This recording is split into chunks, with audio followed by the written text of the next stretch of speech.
Craig Lowndes will start from the #1 position alongside his teammate Mark Scaife. Jason Bright held steady for third ahead of Longhurst. Keep in mind, these are their finishing positions from race 1. Steven and Ingall alongside there. Mark Larkham, Jason Bargwanna out of 10. John Faulkner and Paul Romano out of 12. Steve Johnson came from 17 up to 13. Ellery, Mazira and Bow.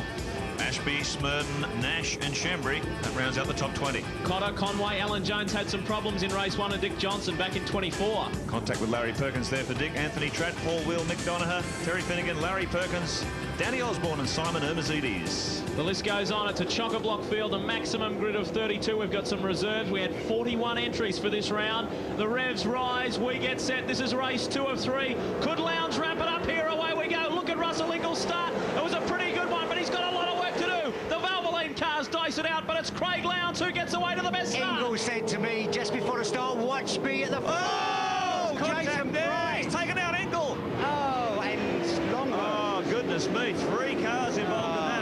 Ingall, championship chaser, and he's just seen it go out the window. Will we see a safety car? Boy. Well, if Russell can't get out of there, it is all over. Well, look at him.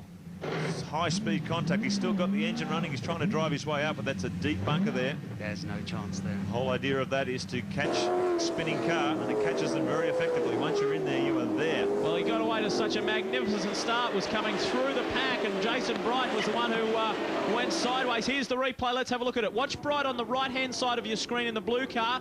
Ingall's come through Longhurst and Scaife. Scaife come together with Scaife. There's the contact there between Scaife and Jason Bright as they come down into the first turn. Scaife had nowhere to go. He was getting squeezed. So Bright's come across. He's caught Ingall, and then Tony Longhurst right on the outside there spins. Well, they were both passengers, weren't they? Yeah. Longhurst and Russell Ingall. Well, can you believe that? Let's have a look at it in the Shell Helix replay from inside Russell Ingall's car. There's the front of Bright's car. Ingall left with nowhere to go. He's spinning toward the sand trap. And Tony Longhurst right on the outside, defenceless to do anything. Well, Scaife played a major part in this. You watch, he had nowhere to go. Look, he touches Bright, or Bright touches him, or whatever. Okay, we've got a red flag situation. They're stopping the race. Well, wow. This is a good situation for Russell Ingall. Can you believe it? If he'd been stuck in there, his championship was over. But obviously, Clark, of course, Tim Schenken has decided those cars are too dangerous sitting in that sand trap, and they're going to restart the race. Well, it is, because if anybody had a brake failure in it, it'd be straight off at the end of the straight there at 260 k's an hour confronted with a bunch of parked cars. Well, what a start from Russell Ingall. That would have been interesting if they got through the first corner all right, eh? Russell said to me, watch the first corner, because that's his, you know, he had everything to gain and nothing to lose. He does make some phenomenally good starts, and he was an innocent bystander in that one. A little tangle between Scaife and Bright. Launched a chain reaction. Tony Longhurst caught up in that too. I think Tony got out of the sand trap under his own steam. And there's Russell Ingall. He will live to fight another day. Well, it was, I think it was very good the way they got out of it. There was no rolled cars. They just slid off the circuit. It's all happening at Oran Park. This is grand final day. We'll be back with more right after this on your home of motorsport, Network 10.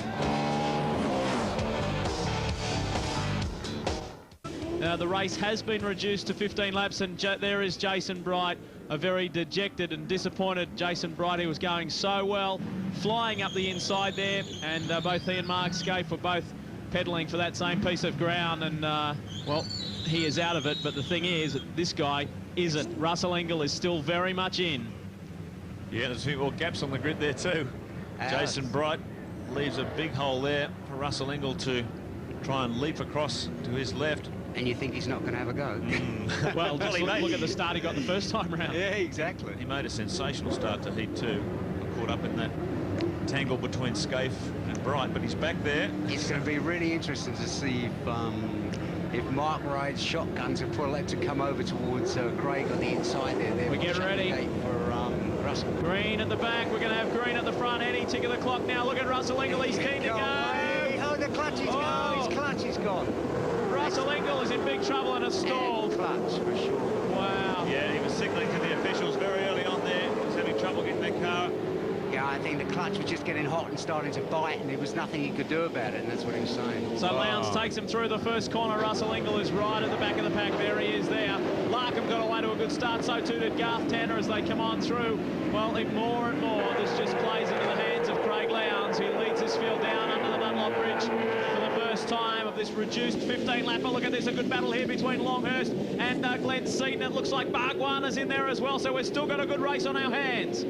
Yeah, a lot of battle damage on one of the Ford Credit Falcons there coming under the bridge. Oh, and Russell Ingall continuing to charge up through the pack now. It's going to be interesting to see the way Tim Schenker-Clark, of course, determines that start. Well, that was pretty obvious that the Russell wasn't pulling a punch there. He had his hand out the window, and you could see the car creeping. He's got his hand out going, oh, it's creeping, I can't do anything about it. Well, his fate in this championship now rests in the hand of the officials. We'll wait with bated breath and see if any action's going to be taken. Meanwhile, he's continuing his charge through the pack, chasing this man, Craig Lowndes, the dominant winner of Heat 1, and looking like he's going to do it again in Heat 2. He's got Mark Scaife and Tony Longhurst right behind him. Yeah, Longhurst is very well placed there in third spot. Looks like Glenn Seaton's still back there in fourth as we watch Russell Ingall weave his way through from the back of this grid. Here's the battle. Alan Jones, Dick Johnson's in there as well as they make their way past the two wins cars. Alan Jones had some problems in race 1. He had to come into the pits. He ended up finishing 23rd, but he's on his way back in race 2.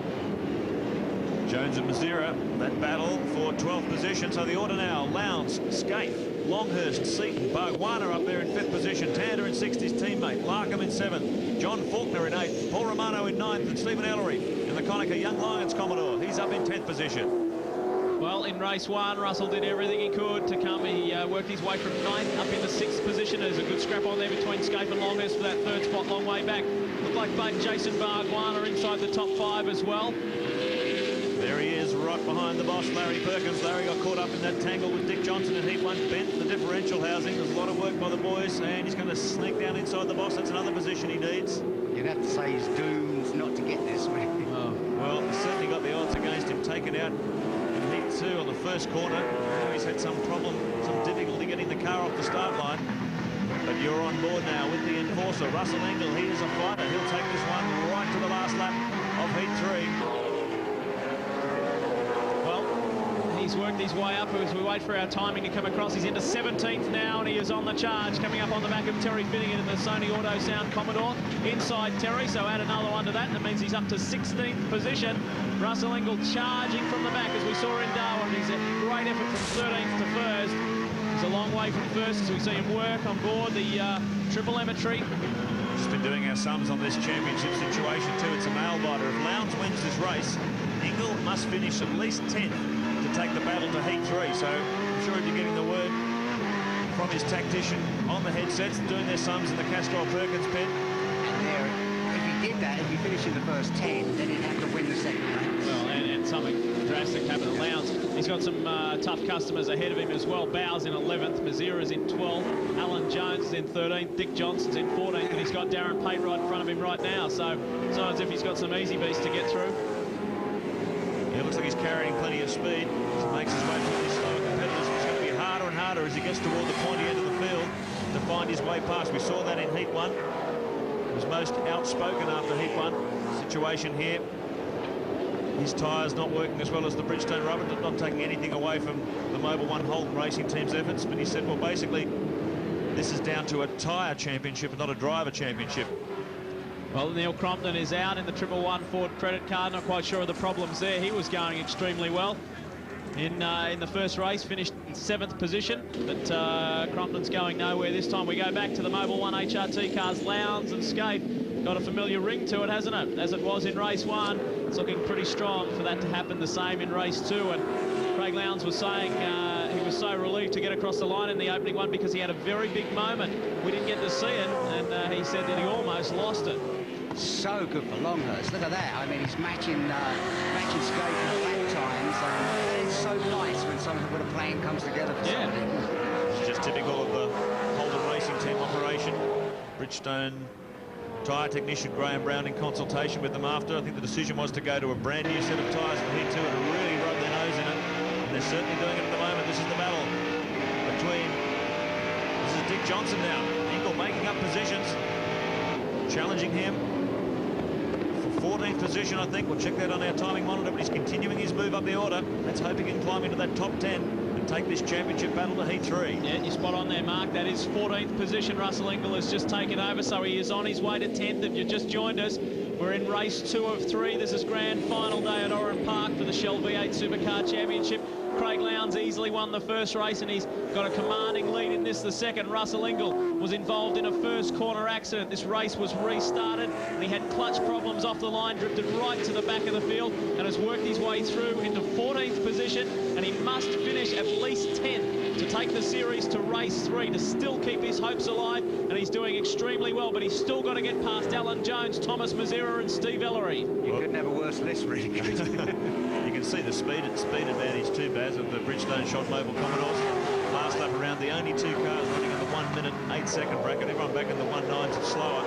They really are grinding into the ground here. Just make such a difference, Mark, if they had a control time for this series. It would just make it so much better for everyone. Well, I think it's got to the point where Russell Ingall saying it's ridiculous. It's become a tyre championship, not a drivers' championship. Right, I think they should be listening to it. Well, proof of that is Tony Longhurst, isn't it? I mean, Yes. you can't have any better proof than that. Here's a good battle. This is the battle for 7th, 8th and 9th. Mark Larkham in the Mitre 10 Ford. John Faulkner in the Better Electrical Fisher and Paykel Commodore. And we go back to Paul Romano, who sits in 9th position. He's just ahead of John Bowe. It's a close top 10. There is John Faulkner's Bridgestone profile. He's been around for quite some time now, 56 starts in the championship. And he's battling there with Mark Larkham. He had some bad luck. He's had some bad luck this year, actually. He's been involved in quite a few accidents that haven't been his fault. But he hasn't whinged. He's just soldiered on. The Better Electrical Commodore, and he's done a terrific job. Battle for 7th position. Mark Larkham, John Faulkner and Paul Romano. Yeah, it was a remarkable effort. This car, after Hidden Valley, looked really, really bad. It was 2/3 its normal distance, or length, I should say.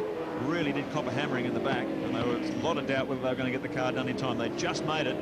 Now John has a big contingent of Better Electrical people here this weekend, putting on a good show for his sponsors. Right up behind Mark Larkham. More than a couple of love taps there. Come on, get a move on. John Faulkner's on the charge.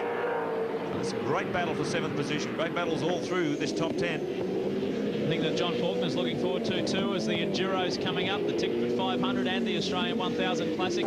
He's been a very consistent runner in those 2 events over the past few years, and he'll be looking forward to that. So too will Tony Longhurst when he teams up with Alan Jones in the Castrol Ford. I was just going to say, it'd be interesting to see how Tony goes at the on Mount Panorama this year. That remarkable drive last year with Charlie O'Brien from 39th to 2nd, then mechanical failure let them down. But Tony's coming good at the right end of the season, that's for sure. Just looking at his lap times there, he's only a few hundredths of a second away from Scape in 2nd, only a couple of tenths behind Lowndes that previous lap around, so he's matching them for pace. A bit slower that time around. The gap between Tony Longhurst and Craig Lowndes up to 2.6 seconds, but he's looking far more competitive here than he has in a long, long time. You're riding alongside Jason Bargwanna's Valvoline Cummins Commodore, and you're right on top of his head here, helmet cam, right on top of his helmet, looking through. Get a feel for just how much movement there is inside one of these cars. Tremendously high G-forces, particularly under braking and cornering. Drivers really do get a workout. Look at how hard that front tyre is working too. It's rolling off the rim, the sidewall of the tyre, under enormous cornering loads. Well, we've got to say it again. I know we've said it quite a few times about this young guy, Jason Bargwanna, but he just keeps doing it. He doesn't necessarily have such a good first race. He comes back very strong in the 2nd and 3rd. He has come from 10th up into 4th position, Jason Bargwanna. He is working hard.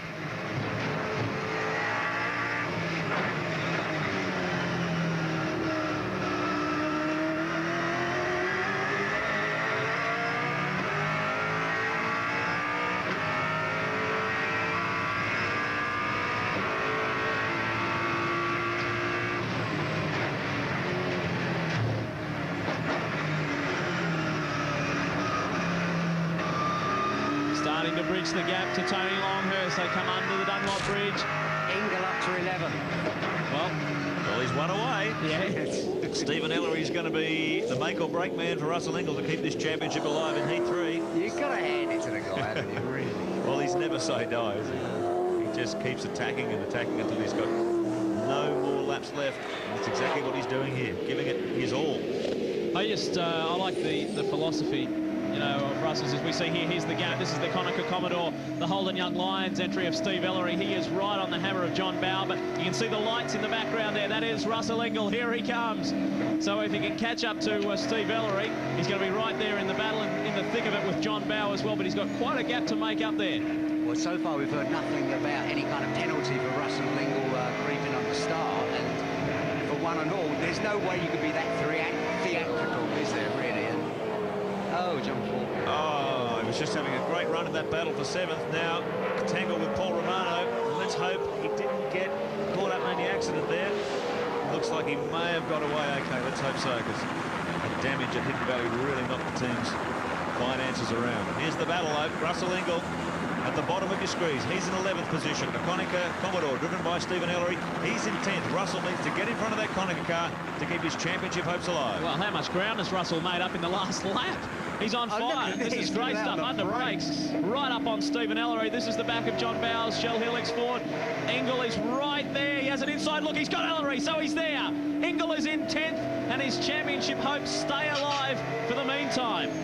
He's got to stay there, though. This is lap 10 of 15. We've still got a bit to run. He's catching JB pretty quickly as well. Yeah, he's carrying plenty of speed on that car. We're a bit worried after he had that spin that he may have flat spotted the tyres, but looks like the car's performing pretty well. Sid Chrome Proto on board camera. Russell Ingall, Castrol, car number 8. He's up over this very fast change in direction, this dogleg here, and then down the hill into the final turn before they come onto the main straight. Let's see how much ground, if he can make, on John Bowe. The big drag down the main straight, both on Dunlop tyres. Ford versus Holden. Here is his heart rate monitor. We come down the main straight. We've got just 5 laps left to run. Ingall zeroing in on the back of John Bowe. On the brakes, good on the brakes. I tell you, top speed-wise, there's nothing wrong with John Bowe's car, is there? No. Well, really, what Russell Ingall's going to need now, he's keeping his championship hopes alive, but it's a slim chance looking at the domination of the Mobil 1 Holden Racing Team Commodores here.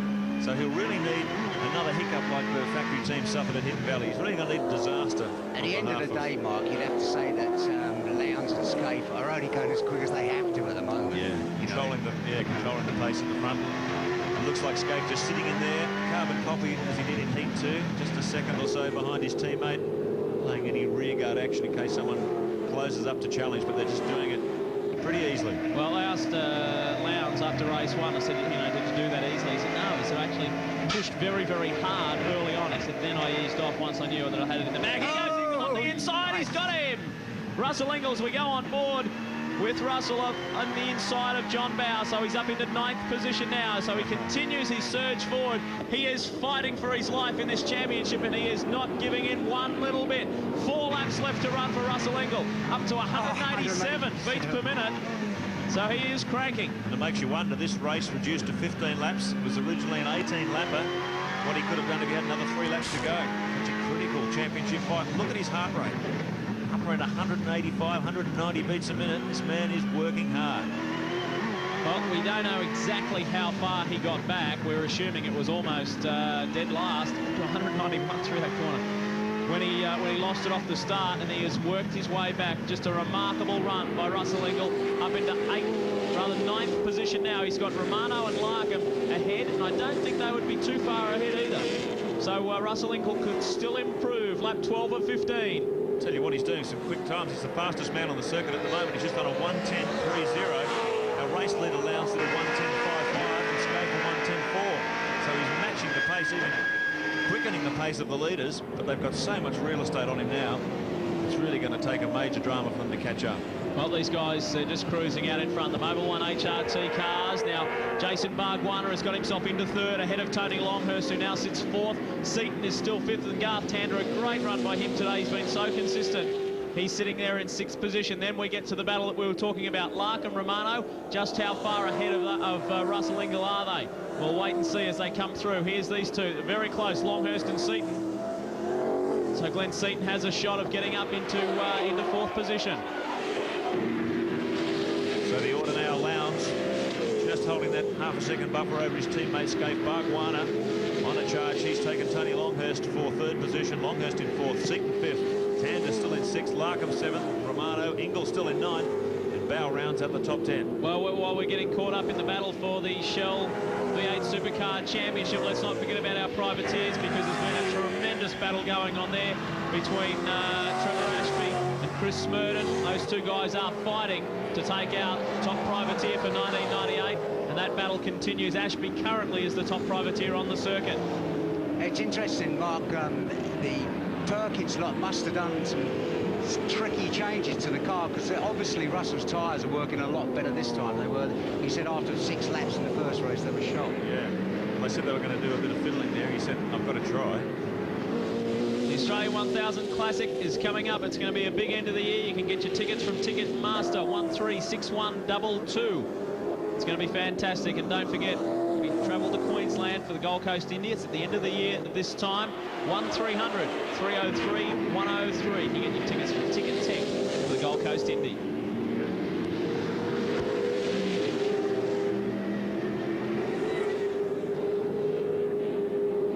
Tony Longhurst and Glenn Seaton, the battle continues. Have a look who's come up right on the back of these guys. It's Garth Tander. This is great. So Tander's got a real shot at getting through here.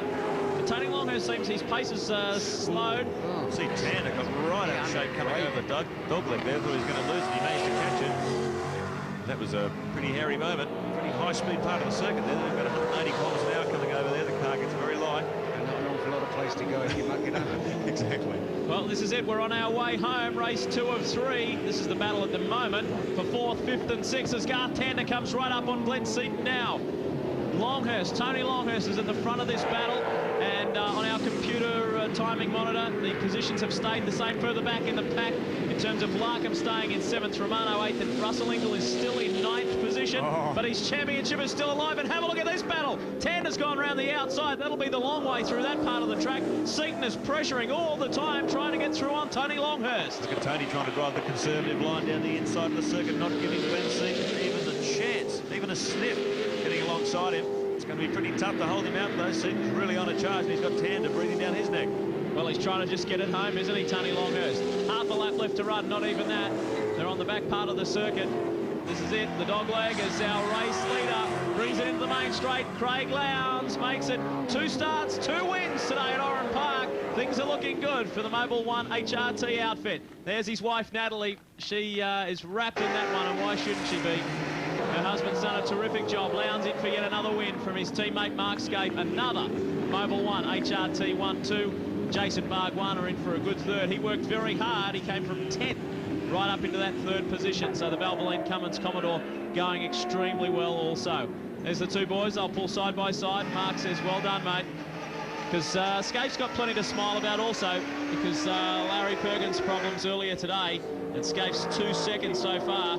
He has really got a firm grip on that 3rd spot in the championship with just 1 race left to go. But on screen, that is the main man. He's done the business the best so far today. Craig Lowndes feeling on top of the world at the moment as he just cruises back around. Taking it easy and waving to the fans.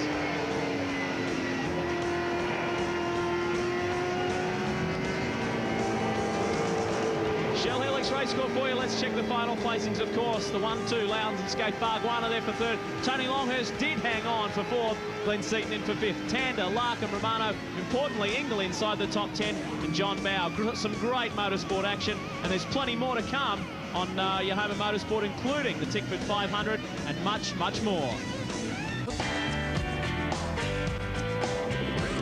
Well, 2 heats down, 1 to go in the battle for the Shell Series for 1998. Russell Ingall, we use the terminology hanging on by your fingernails. Do you feel like you're doing that right now?